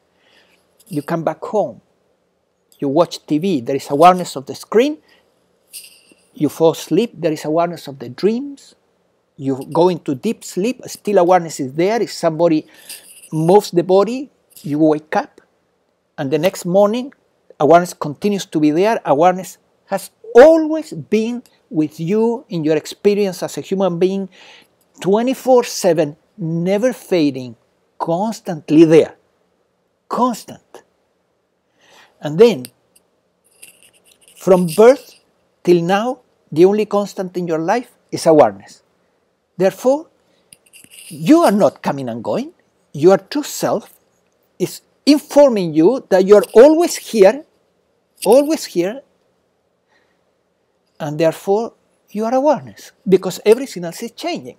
Your name, you can change it. It's a thought only. Your story, you may forget it. All your past experiences.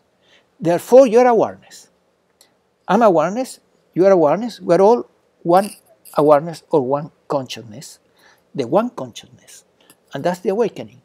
The awakening is to simply see this, so that you change your identity, or you begin at least to change your identity towards your true self. Yes. And it's the only, as Diane said, it's the only real, it's the only truth. Everything else comes and goes. And on top of it, the Indian scriptures will tell you this, and this is where it gets really confusing, right? They will tell you the movie that is happening in front of awareness. There is the eye here for awareness, seeing the movie.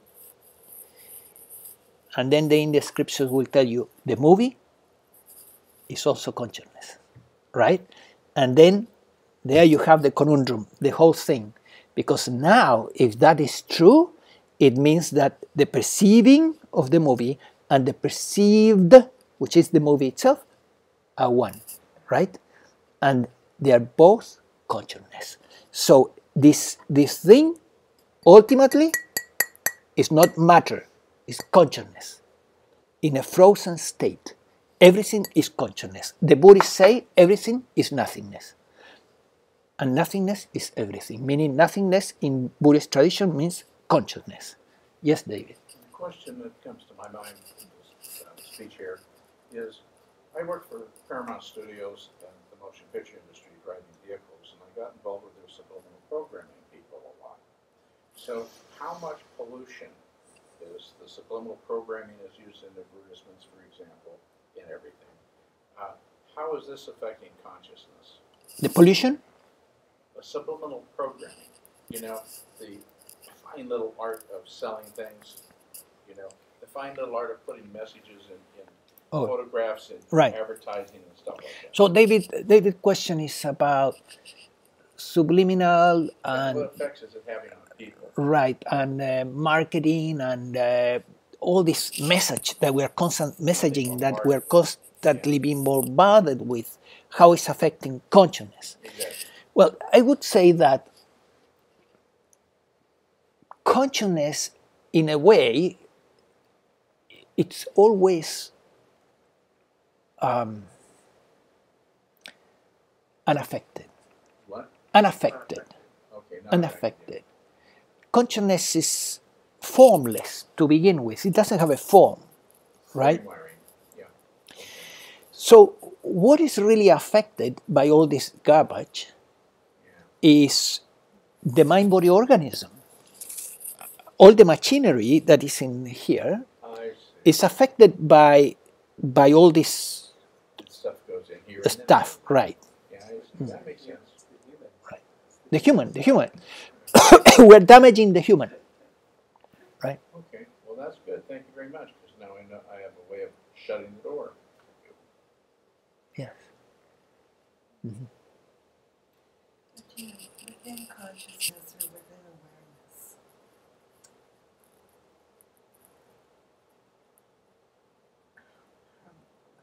I'm going to try and find the words to express this. consciousness is not just always neutral. Within consciousness, there can be a very deep peace. There can also be joy. Yes. There can be love. There can be, well, there is unity, oneness. So Diane is mentioning that consciousness is not always neutral, that in consciousness you can find deep peace, or you can find bliss, or you can find love. So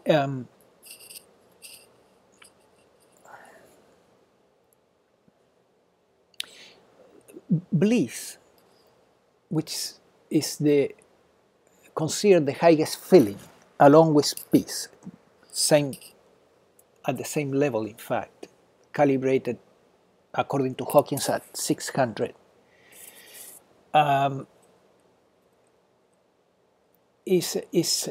Seems to be inherent to consciousness. So when we go into open awareness and we rest there, very soon we begin to experience either peace or bliss.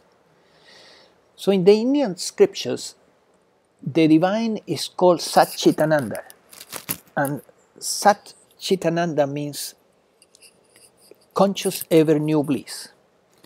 Exactly which word corresponds to each, I don't remember, but that's what it means, conscious ever new bliss. And this is what a way that the Indian scriptures and many yogic traditions have called the divine, instead of calling it Shiva or whatever, giving it a name, God or divine. They call it Satchitananda. Say that Satchitananda is the divine. And Ananda means bliss. So it's inherent to this feeling of contentment and happiness is inherent to consciousness. And how much of that we experience in the body, it's also the result of how much we allow consciousness to be in what is being really expressed in the mind-body organism, and how much we are identified with that consciousness, instead of being identified with the alternating waves of the mind-body organism or the voice in the head. I have to really thank you, Gian, for giving us that surrendering technique. Oh, okay. That, I mean, wow. I use it all day long. Okay. I mean, from the time I get up in the morning till the time I go to bed at nighttime, if a thought comes in, I just surrender it. If a feeling comes up, I just surrender it. If I have a pain in my hand, I surrender it. Good. I'm glad that it's working for you. I take no credit. This technique was taught to me by a friend, as you know, and I have been sharing it because that's what teachers do, right? We share what works for us, and Just by saying, I it surrender. worked with me. No, well, there are two different ways you can say it that Gian taught. Right.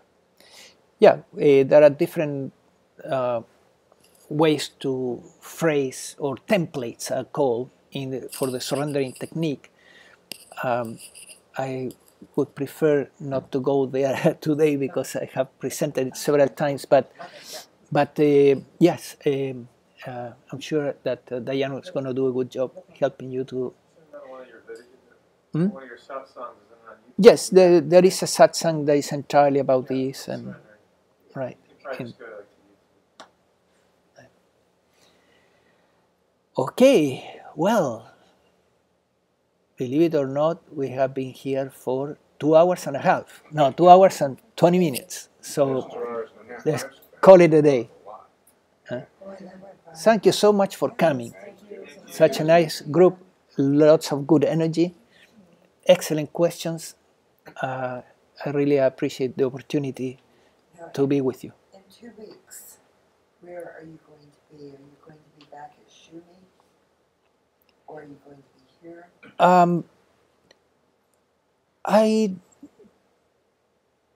As I have mentioned, you know, I prefer this place, but if this is not available, Chumei is a very nice place too. So, No, you're more than welcome. yeah, okay, Anytime, you know, as long as I'm in town, right, I love having you. right. Okay, thank you, really appreciate it. Okay, those online, thank you for coming and participating, and see you around.